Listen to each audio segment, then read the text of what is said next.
నమస్కారం పిల్లలు. ఈరోజు మనం ఎంతో ఇష్టంగా జరుపుకునే శ్రీరామనవమి పండుగ గురించి తెలుసుకుందామా? అసలు ఈ పండుగ ఎందుకు చేస్తారో మీకు తెలుసా? చాలా ఏళ్ల క్రితం అయోధ్య నగరాన్ని దశరథ మహారాజు పరిపాలించేవాడు. ఆయనకి 3 భార్యలు గగాను, కౌసల్య, కైకేయి మరియు సుమిత్ర. కాని ఆయనకి పిల్లలు లేరు. పిల్లల కోసం దశరథుడు ఒక గొప్ప యాగం చేశాడు. అప్పుడు అగ్నిదేవుడు ప్రత్యక్షమై ఒక దివ్య ప్రసాదాన్ని ఇచ్చాడు. కథలో ముందుకెళ్లే ముందు ఒక చిన్న ప్రశ్న.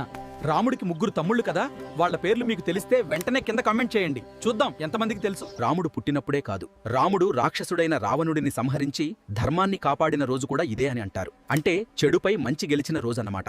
ఇంకొక విశేషం ఏంటంటే మన సీత అమ్మవారు మరియు శ్రీరాముల కళ్యాణం కూడా ఈ నవమి రోజే జరిగింది. అందుకే ఈ రోజు భద్రాచలం వంటి క్షేత్రాలలో సీతారామ కళ్యాణం ఎంతో వైభవంగా చేస్తారు. రాముడు ఒక ఆదర్శ మనిషి. అందుకే మనం శ్రీరామనవమి రోజు పానకం, వడపప్పు చేసుకుని రాముడి నామస్మరణ చేస్తాం.